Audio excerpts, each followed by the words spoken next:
आमतौर पर हम अपने सभी दुखों की वजह शनि देव को ठहराते हैं। अगर किसी की साढ़े साती चल रही हो तो क्या ही कहना, फिर तो वो अपनी जिंदगी के सभी परेशानियों का कारण शनि देव को बना देते हैं। लेकिन शायद आप लोग सच से रूबरू नहीं हैं। कई ऐसी बड़ी हस्तियां हैं जिन्होंने साढ़े साती में सबसे ज्यादा ग्रोथ की है। नरेंद्र मोदी जी शनि की साढ़े साती में प्रधानमंत्री बने। तो आइए जानते हैं क्या है साढ़े साती और कैसे हम इससे छुटकारा पाकर इससे लाभ भी ले सकते हैं। अगर आप नहीं जानते कि शनि की साढ़े साती कैसे लगती है तो आपकी जानकारी के लिए बता दूं, जब भी आपकी चंद्र राशि से शनि देव 12वें पहले और दूसरे भाव में होते हैं तो शनि की साढ़े साती कही जाती है। शनि देव एक राशि में 2.5 साल तक गोचर करते हैं, तो तीनों भावों को मिलाकर 7.5 साल बनते हैं। अब जान लेते हैं साढ़े साती के प्रभावों के बारे में। जब शनि जन्म राशि से 12वें स्थान में गोचर करते हैं तो व्यक्ति सामान्य तौर पर दुखी रहता है, क्योंकि शनि देव मन के ऊपर नजर बनाकर रखते हैं कि कहीं व्यक्ति कोई ऐसा काम तो नहीं कर रहा जो समाज के लिए सही ना हो। ऐसी स्थिति में व्यक्ति अपने मन के अनुसार कार्य नहीं कर पाता। यही नहीं, व्यक्ति जो कार्य करता रहता है उसका भी आनंद नहीं उठा पाता। इसलिए कई बार लोग ये शिकायत करते हैं कि शनि की साढ़े साती आते ही हमारी नौकरी चली गई। लेकिन यहाँ पर ध्यान देने योग्य यह है कि व्यक्ति का काम में मन न लगने के कारण या तो उसने नौकरी छोड़ दी या उसे निकाल दिया गया। शनि की साढ़े साती के पहले चरण में लोगों के घर बदलते हैं, परिवार में हानि होती है, रिश्ते टूटने की संभावना बनी रहती है, उनके घर में किसी की मृत्यु हो सकती है या कोई दुर्घटना भी हो सकती है। ये वो समय होता है जो हमारे बुरे कर्मों का हिसाब करता है। दोस्तों, ये समय है अपने आप को सही साबित करने का। जैसे कोर्ट में आदमी अपनी दलीलें पेश करके जज साहब के सामने अपने आप को बेगुनाह साबित करता है, वैसे ही हमें यहाँ पर शनि देव के सामने साबित करना होता है। अगर आपने अपने जीवन में सही कर्म किए हैं तो आपको समस्याओं का सामना नहीं करना पड़ेगा, पर अगर आपने गलत कर्म किए तो आपको परेशान होना पड़ेगा। साढ़े साती का मध्य चरण बदलाव लेकर आता है। यहाँ पर आप जिन चीजों से डरते हो उन्हीं चीजों का सामना आपको करना पड़ता है। आपको नई जगह जाना पड़ सकता है, नए लोगों से मिलना पड़ सकता है और आपके करियर में भी बदलाव आ सकता है।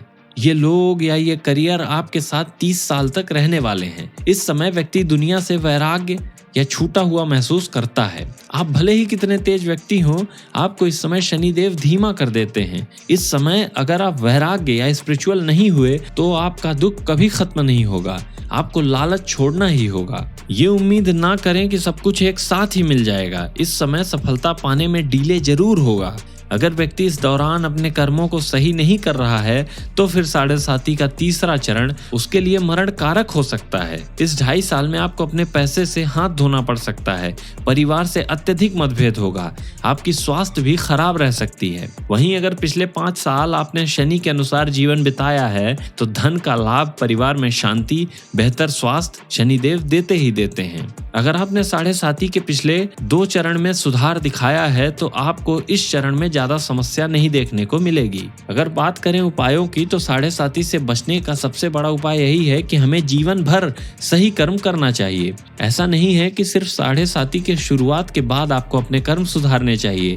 ज्यादातर ऐसा देखा जाता है कि घर की महिलाओं पर साढ़े साती का प्रभाव कम पड़ता है, क्योंकि वो अपने कर्मों को पूरी निष्ठा के साथ करती हैं। जो भी उनका काम है उसको सदा ढंग से करती हैं। वे अपने बारे में कम सोचकर जिनकी जिम्मेदारियां उनको दी गई हैं उनकी अच्छे से देखभाल करती हैं। यहाँ से यही समझ आता है कि हमें अपने कर्मों को सही ढंग से करना चाहिए। शनिदेव को डिसिप्लिन्ड आदमी बहुत पसंद है, इसलिए आपको डिसिप्लिन में रहकर कार्य करना चाहिए। किसी दूसरे व्यक्ति के साथ धोखा मत करिए। साढ़े साती में सामान्य तौर पर घमंड नहीं करना चाहिए, क्योंकि वो शनिदेव को बिल्कुल पसंद नहीं है। इसलिए आप जिस भी चीज का घमंड करते हैं उसे शनिदेव बड़ी आसानी से तोड़ देते हैं। आपको रुद्र की पूजा करने से भी साढ़े साती के दुख से मुक्ति मिल सकती है। आप ओम नमः शिवाय मंत्र का जप भी कर सकते हैं। शनिदेव को काल का सूचक माना जाता है, इसलिए साढ़े साती के दौरान महाकाल का दर्शन करने से भी कष्टों से मुक्ति मिलती है।